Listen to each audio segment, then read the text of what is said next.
আমি গার্মেন্টসে চাকরি করি। এখানে 1.5 বছর ধরে আকাশ ভাইয়ের কাছে টাকা রাখি, সেই টাকাগুলো নিয়ে চলে গেছে। 5 বছরে দিয়েছি আমি 5,000 করে। লাভের আশায় সমিতিতে টাকা রেখে সর্বস্ব খুইয়েছেন শত শত গ্রাহক। আমার 3,30,000 নিয়ে চলে গেছে। আমি প্রতি মাসে 10,000 করে টাকা দিয়ে চাকছি।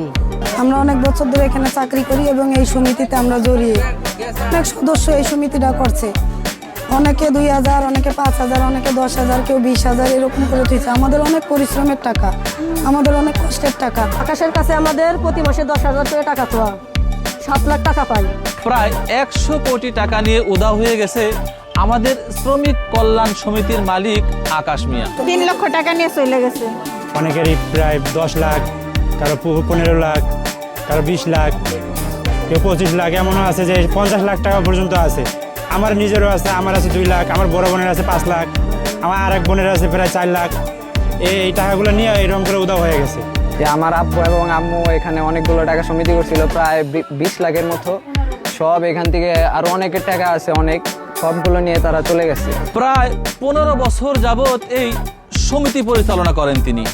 আজ থেকে 20 বছর যাবৎ এই সমিতিটা তৈরি হয়, গঠন করে, ঠিক আছে। তখন ও গার্মেন্টসে চাকরি করতো। চাকরি করার কালীন এই যে গার্মেন্টস ওয়ার্কার যারা আছে তারা করছে কি আস্তে আস্তে টাকাগুলো তার কাছে রাখার পরে মনে করেন যে সবারই বিশ্বাস মানে একটা হয়েছে যে না ঠিক আছে, তো টাকা মাইরা কোথাও যাবে না।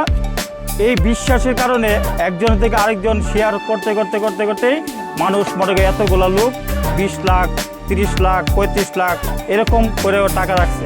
একসময় গার্মেন্টসে কাজ করলেও সুচতুর আকাশ মণ্ডল মানুষের মন জয় করে আস্তে আস্তে টাকা সংগ্রহ শুরু করেন। কিছু টাকা ফেরত দিয়ে মানুষের বিশ্বাস অর্জন করে লাখ লাখ টাকা সংগ্রহ করেছিলেন তিনি। এক লগে চাকরি করছি, বিশ্বাস করিয়ে গরিব মানুষ হিসেবে টাকা কটা আমরা জমা করছি, যাতে 2 টাকার উন্নতি হয়, এর লেগে বিশ্বাস করে রাখছি। আকাশে আগে চাকরি করতো আমাদের সাথে একসাথে, পরে শুনে সবাই সমিতি করে, কেউ 10,000, কেউ 2,000, কেউ 1,000 এরকম করে দেয়।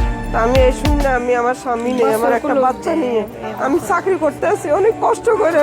এর বিনিময়ে আমি কিছু টাকা পাবো, বাড়ি ঘরে যাবো। আমি আজ 2 বছর ধরে টাকা চাই। আমার বারবারে বলে আপনি এখন না, পরে আসেন, আরো বছর চালান, আপনি কষ্ট করেন, আপনি অনেক টাকা পাইবেন। অল্প টাকায় বেশি মুনাফা দেওয়ার লোভ দেখিয়ে মানুষের লাখ লাখ টাকা সংগ্রহ করেছেন তিনি। এরপর সুযোগ বুঝে গতকাল সপরিবারে উধাও হয়ে যান। আজ যখন এই বিষয়টি জানাজানি হয়ে যায়, বই হাতে শত শত মানুষ তার বাড়ির সামনে এসে ভিড় জমায়। লোকজন আস্তে আস্তে জানতে শুনতে করছে এই লোকজন সকাল থেকে জড়ো হইতেছে। জড়ো হয়ে পরে সবার হাতে হাতে বইগুলো নিয়ে আসছে। এখানে এসে তারা জানতে পারে যে এই বিলাসবহুল বাড়ি দেখে তার কাছে টাকা রেখেছিলেন, এই বাড়িটি তার না। এই বাড়িটা মর্গেজ দেওয়া। তো এখন তো আমরা যে শোনা শুনতেছি, মর্গেজ যদি দেওয়া থাকে ব্যাংকের সাথে, তাহলে তো তার বাড়ি মনে করেন যে বলা যায় না। আকাশ মণ্ডল মানিকগঞ্জের দৌলতপুর উপজেলার কাটাখালী গ্রামের বারেক মণ্ডলের ছেলে। প্রায় 20 বছর যাবৎ ঢাকার আশুলিয়া থানার 1 নং ওয়ার্ডের ধলপুর পূর্বপাড়া গ্রামে বসবাস করছিলেন তিনি। যাদের ঘামে চলে দেশের চাকা, সেই গার্মেন্টস শ্রমিকরা আজ নিঃস্ব, পথে বসেছেন শত শত পরিবার। এখন একটাই প্রশ্ন, প্রশাসনের নজর এড়িয়ে কিভাবে এত বড় জালিয়াতি চলল দীর্ঘ সময়। ভুক্তভোগীরা দ্রুত প্রশাসনের হস্তক্ষেপ ও তাদের কষ্টার্জিত অর্থ উদ্ধারের দাবি জানিয়েছেন। প্রশাসনের কাছে আমাদের একটাই আবদার, দাবি যে আমাদের টাকাগুলো সুস্থ মানে আমরা ফেরত পাই।